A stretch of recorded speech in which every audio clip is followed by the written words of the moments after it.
Alex Rider. Stormbreaker. By Anthony Horowitz. Chapter 3. Royal and General. The bank called the following day. This is John Crawley. Do you remember me? Personnel manager at the Royal and General. We were wondering if you could come in. Come in? Alex was half-dressed, already late for school. This afternoon, we found some papers of your uncle's. We need to talk to you about your own position. Was there something faintly threatening in the man's voice? What time this afternoon? Alex asked. Could you manage 4:30? We're on Liverpool Street. We can send a cab. I'll be there, Alex said. And I'll take the tube. He hung up. Who was that? Jack called out of the kitchen. She was cooking breakfast for the two of them, although how long she could remain with Alex was a growing worry. Her wages hadn't been paid. She had only her own money to buy food and pay for the running of the house. Worse still, her visa was about to expire. Soon she wouldn't even be allowed to stay in the country. That was the bank. Alex came into the room, wearing his spare uniform. He hadn't told her what had happened at the junkyard. Jack had enough on her mind. I'm going there this afternoon, he said. Do you want me to come? No. I'll be fine.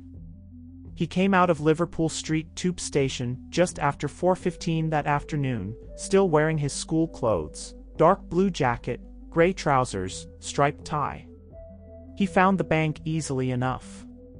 The Royal and General occupied a tall, antique-looking building with a Union Jack fluttering from a pole about 15 floors up.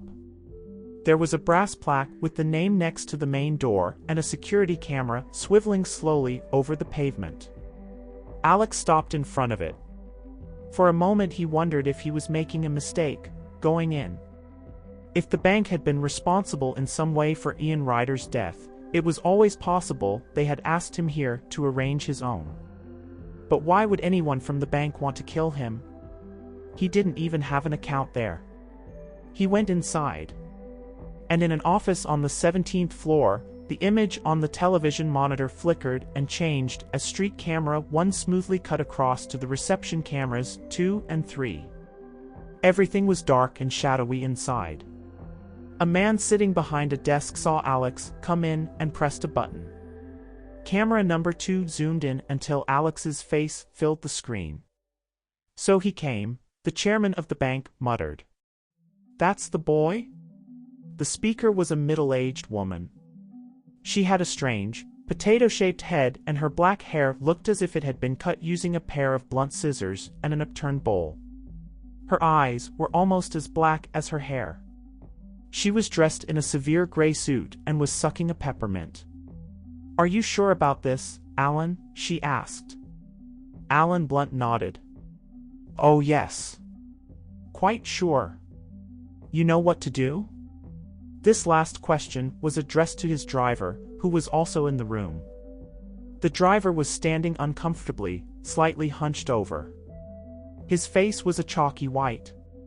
He had been like that ever since he had tried to stop Alex in the auto junkyard. Yes, sir, he said. Then do I, Blunt said. His eyes never left the screen. In the lobby, Alex had asked for John Crawley and was sitting on a leather sofa, vaguely wondering why so few people were going in or out. The reception area was quiet and claustrophobic, with a brown marble floor, 3 elevators to one side, and above the desk, a row of clocks showing the time in every major world city. But it could have been the entrance to anywhere. A hospital, a concert hall, even a cruise liner. The place had no identity of its own. One of the elevators slid open and Crawley appeared in the same suit he had worn at the funeral but with a different tie. I'm sorry to have kept you waiting, Alex, he said. Have you come straight from school? Alex stood up but said nothing, allowing his uniform to answer the man's question. Let's go up to my office, Crawley said. He gestured. We'll take the elevator. Alex didn't notice the fourth camera inside the elevator, but then, it was concealed on the other side of the one-way mirror that covered the back wall. Nor did he see the thermal intensifier next to the camera.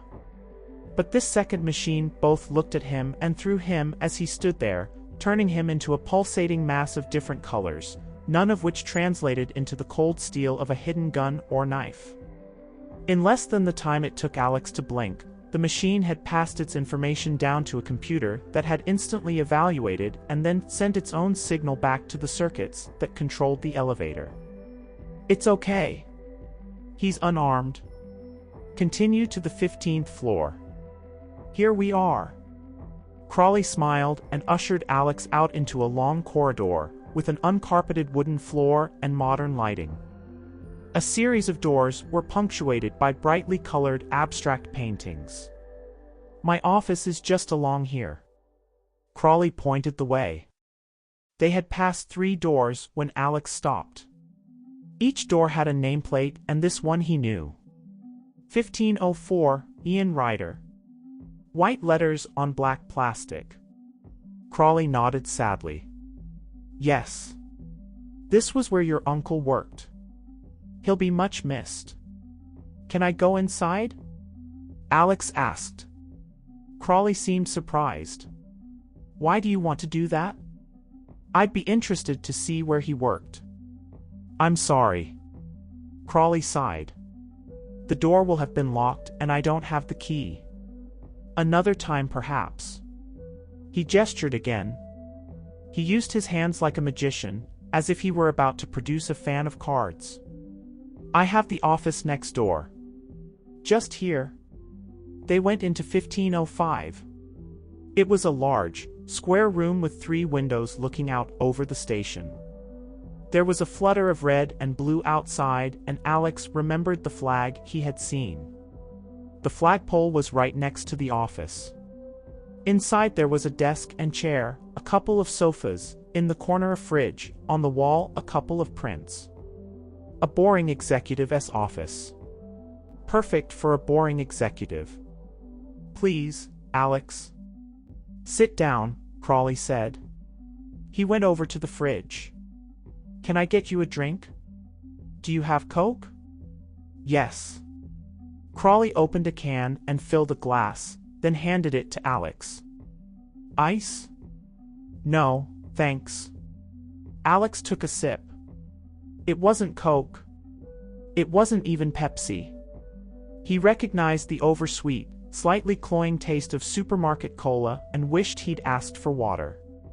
So what do you want to talk to me about? Your uncle's will. The telephone rang, and with another hand sign. This one for, excuse me? Crawley answered it. He spoke for a few moments, then hung up again. I'm very sorry, Alex. I have to go back down to the lobby. Do you mind? Go ahead. Alex settled himself on the sofa. I'll be about 5 minutes. With a final nod of apology, Crawley left. Alex waited a few seconds. Then he poured the cola into a potted plant and stood up. He went over to the door and back into the corridor. At the far end, a woman carrying a bunch of papers appeared and disappeared through a door. There was no sign of Crawley. Quickly, Alex moved back to the door of 1504 and tried the handle. But Crawley had been telling the truth. It was locked. Alex went back into Crawley's office. He would have given anything to spend a few minutes alone in Ian Ryder's office. Somebody thought the dead man's work was important enough to keep hidden from him. They had broken into his house and cleaned out everything they'd found in the office there. Perhaps the office next door might tell him why. What exactly was Ian Ryder involved in? And was it the reason why he had been killed? The flag fluttered again and, seeing it, Alex went over to the window.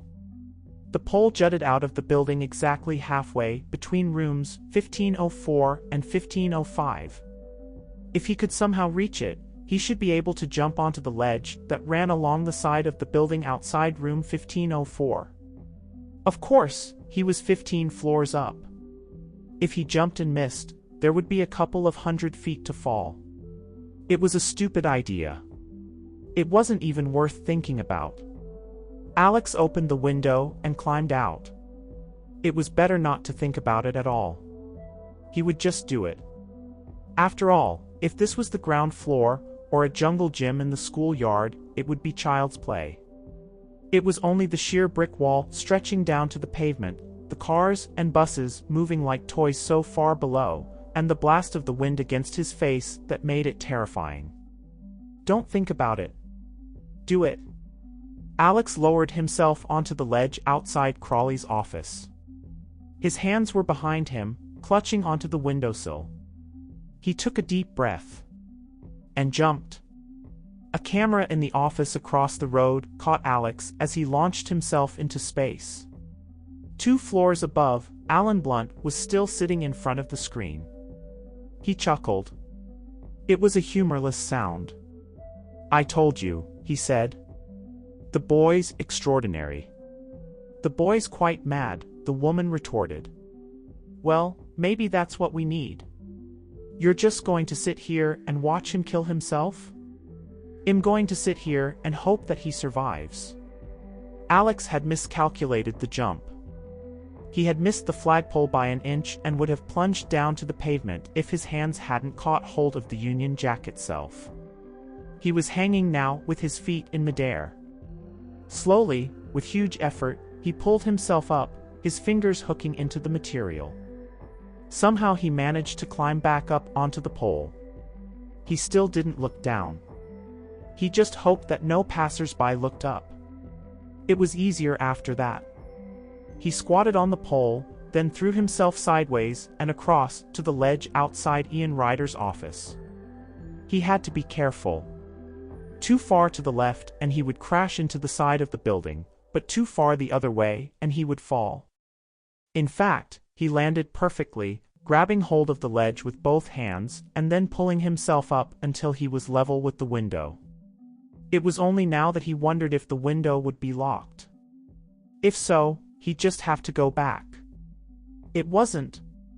Alex slid the window open and hoisted himself into the second office, which was in many ways a carbon copy of the first. It had the same furniture, the same carpet, even a similar painting on the wall. He went over to the desk and sat down.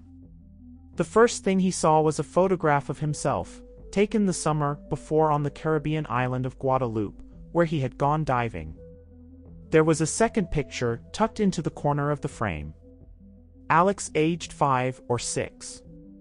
He was surprised and a little saddened by the photographs. Ian Ryder had been more sentimental than he had pretended. Alex glanced at his watch. About 3 minutes had passed since Crawley had left the office and he had said he would be back in 5. If he was going to find anything here, he had to find it quickly. He pulled open a drawer in the desk. It contained 4 or 5 thick files. Alex took them and opened them. He saw at once that they had nothing to do with banking. The first was marked, "Nerve Poisons. New Methods of Concealment and Dissemination." Alex put it aside and looked at the second. "Assassinations, for Case Studies." Growing ever more puzzled, he quickly flicked through the rest of the files, which covered counterterrorism, the movement of uranium across Europe, and interrogation techniques. The last file was simply labeled Stormbreaker. Alex was about to read it when the door suddenly opened and 2 men walked in. One of them was Crawley. The other was the driver from the junkyard. Alex knew that there was no point trying to explain what he was doing. He was sitting behind the desk with the Stormbreaker file open in his hands. But at the same time he realized that the 2 men weren't surprised to see him there. From the way they had come into the room, they had expected to find him. "This isn't a bank," Alex said. "Who are you? Was my uncle working for you? Did you kill him?" "So many questions," Crawley muttered. "But I'm afraid we're not authorized to give you the answers." The second man lifted his hand and Alex saw that he was holding a gun. He stood up behind the desk, holding the file as if to protect himself. "No," he began. The man fired. There was no explosion. The gun spat at Alex, and he felt something slam into his heart. His hand opened, and the file tumbled to the ground. Then his legs buckled, the room twisted, and he fell back into nothing.